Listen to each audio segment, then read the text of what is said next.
Hey everybody, we're Matt and Cheryl with We're in the Rockies, and on our channel we try to help you have a great trip to the West. Today we're talking about Arches National Park.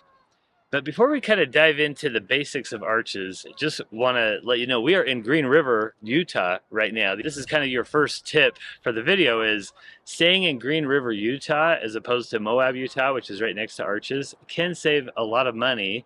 It's a little bit farther away, but it's quite a bit cheaper and it's less crazy. So this week is Easter Jeep Safari Week in Moab, and so Moab was insanely busy, so we booked a place out here in Green River, kind of a nice little way to get away from the crowds of Arches and Moab. So let's get into our topics here for our Arches 101 class today.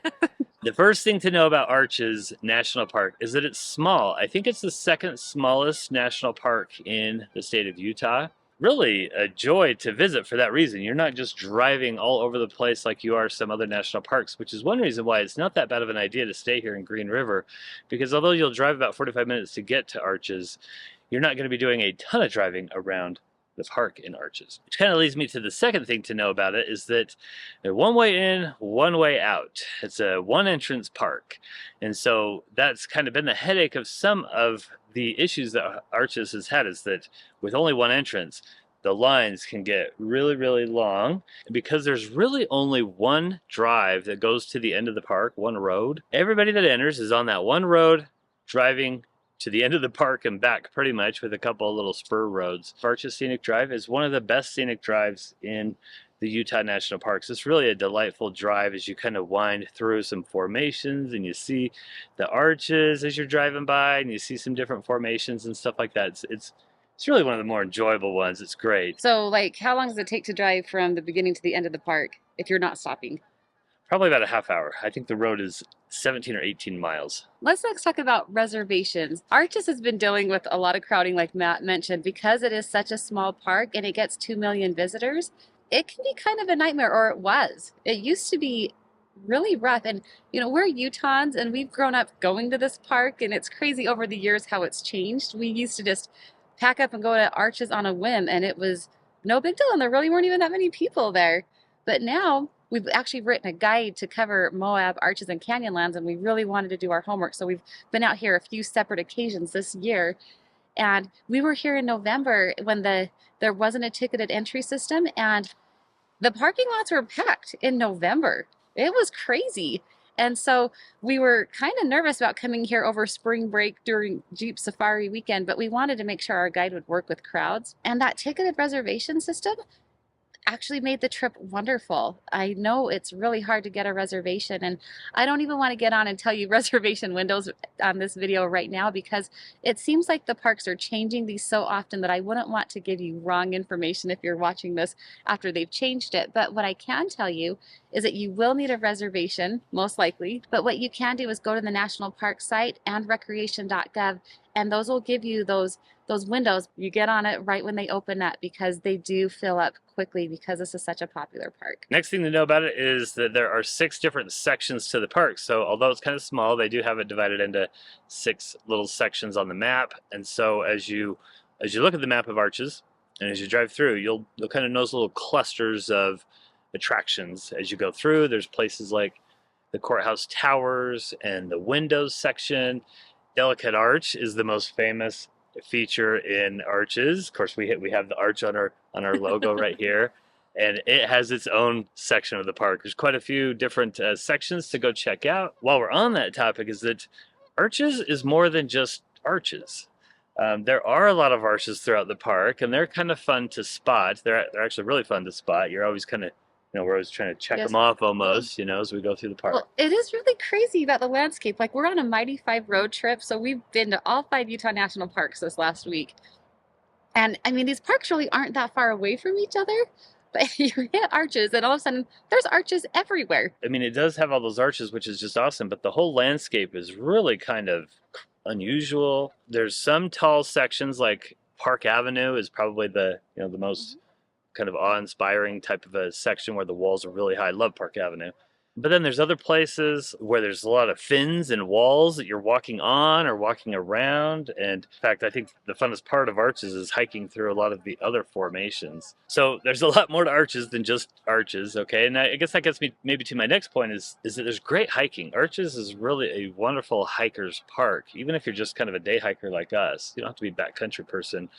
There's a lot of really short hikes where you can see some great things. I mean, one of my favorite is just like a very short walk to Double Arch. Double Arch is the best. Well, Delicate Arch is the best arch in the park. There's no doubt about it. But Double Arch is second best, and that's just a nice short little walk. If you hike through Devil's Garden, then you'll see 7 arches if you go all the way around. That's about 8 miles or something like that. You can see 7 arches on that hike, but also just a number of other amazing formations. I shouldn't be telling you this, but one of the best parts to hike is the Klondike Bluffs. Nobody really goes out there.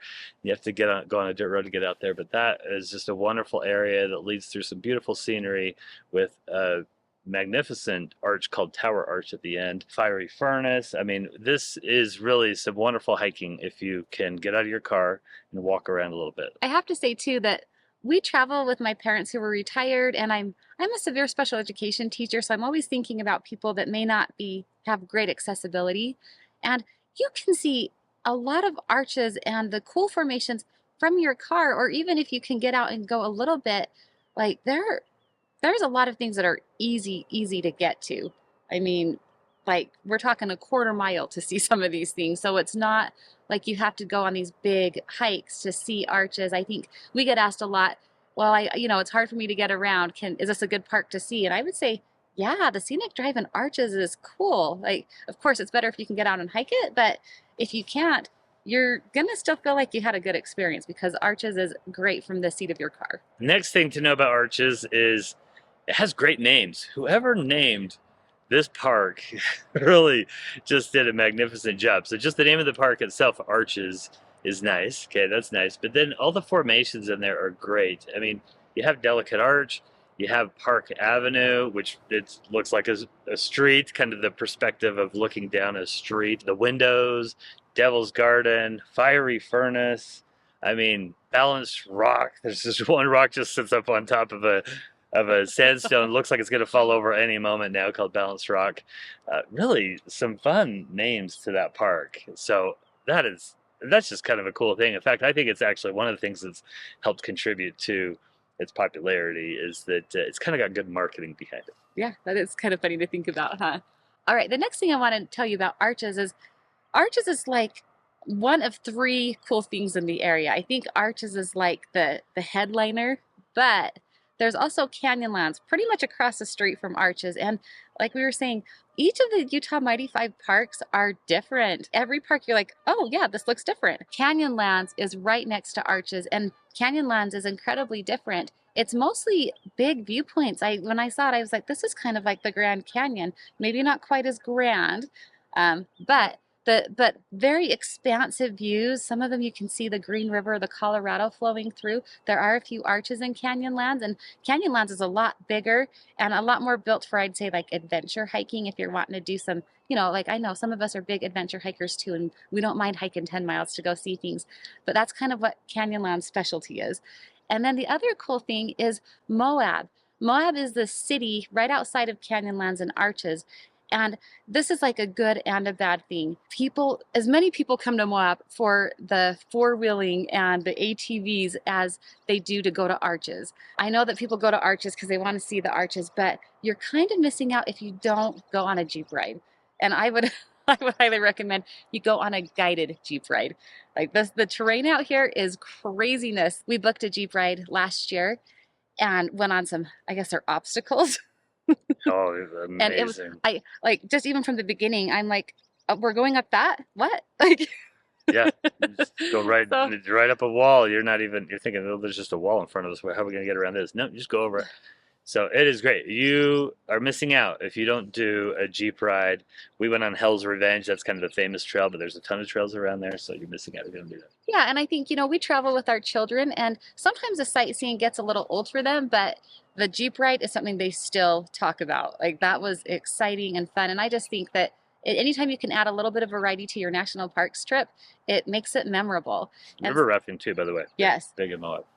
but A lot of adventure. and I was also going to say, with Moab being so close, I've noticed that there are camping places around here, but I would say more than any of the other Utah national parks, Moab has places to stay. Oh yeah, Moab has a ton of places. Oh, definitely, and a lot of good restaurants like that. Yes, because it's right on a main highway there, so Moab is a really accessible place. Yeah, so just to boil it down, like if you like the outdoors, but you like to sleep in a comfortable bed, Moab's a good place to stay. Next thing to let you guys know is a little bit about the weather and climate here. We always say Utah's high and dry, and it's true. It's really hot, really dry. But Arches gets, oh my gosh, so hot in the summer. Like us locals, we don't even touch it June, July, and August. We are just like, no. Yeah, people in Moab have told me that the crowds generally do die down in July and August, but a lot of Europeans are coming over during those months. They don't seem to mind the heat. They're kind of filling in the crowds a little bit, but traditionally the crowds dip a little bit in July and August because it's just so hot. So, and the thing is you can visit Moab and Arches almost all year long. Now, Matt was here in March, and it was a little treacherous. There was ice. Still a great time. Still a great time, and November was a great time. And I feel like those hiking things, you can always throw extra layers on and be comfortable hiking around. But if it's 100 degrees outside, there's not a whole lot you can do. Plus, it's hotter than 100 degrees because that red rock, it traps in that heat, and it like just radiates off those rocks. It can make it super hot. And also, one other thing I did want to mention, I forgot to mention about the reservations, is that with the timed entry tickets, as they are right now, they do allow people without reservations to come in before 6 or after 4 o'clock. And we actually utilized that this trip. We thought, hey, we can catch Delicate Arch at sunset. Let's do it. And we didn't have a reservation. We came into the park around 4:30 and it worked great, which is great if you're here in April and it's cool. In the summer, you're going to be roasting if you do that, but the park was open at 4. And this is over spring break. It was easy to go into Arches and find a parking spot. It was just fine. Okay, final thing to know about Arches is how many days to visit. Okay, so again, you don't just visit Arches alone. I mean, you shouldn't anyway. There's so many great things around there, and there's Canyonlands right next door. By the way, Canyonlands keeps drawing me in time and time again. It's kind of the Rodney Dangerfield of parks. People don't really respect it that much. It's not as grand as the Grand Canyon, and it's not as cool as Arches for most people, but it is a wonderful place. So we have actually created a plan for you. So what we recommend is 1 day in Arches if you're not a hiker, 2 days in Arches if you are a hiker, at least a day in Canyonlands. Now, Canyonlands has different sections. There's the Island in the Sky section, so you should spend a day there. And it's also worth going south to spend a day in the Needles district. So that would be 3 to 4 days right there. And then again, there's Jeep rides and other adventure activities. So Moab is like a 3 to 5 day vacation with Arches taking up a day or two of that. And that's why we've actually designed a guide just for you. Our Moab guide is a 3 to 5 day guide to visit that area. There are some gorgeous scenic drives around there that you want to go on. There's petroglyphs to find. There's dinosaur tracks. There's wonderful drives that you can do off-road. There's some off-roading drives, and there's some nice scenic drives. There's mountains to explore. So even though it's Red Rock country, the LaSalle Mountains are always there on the backdrop of Moab, just towering over the area. Just so much to explore there that is why we created an itinerary for you that works for 3 to 5 days. You can get that on our website at we'reintherockies.com. So go check that out. Thank you so much for watching, and until next time, go west, young traveler.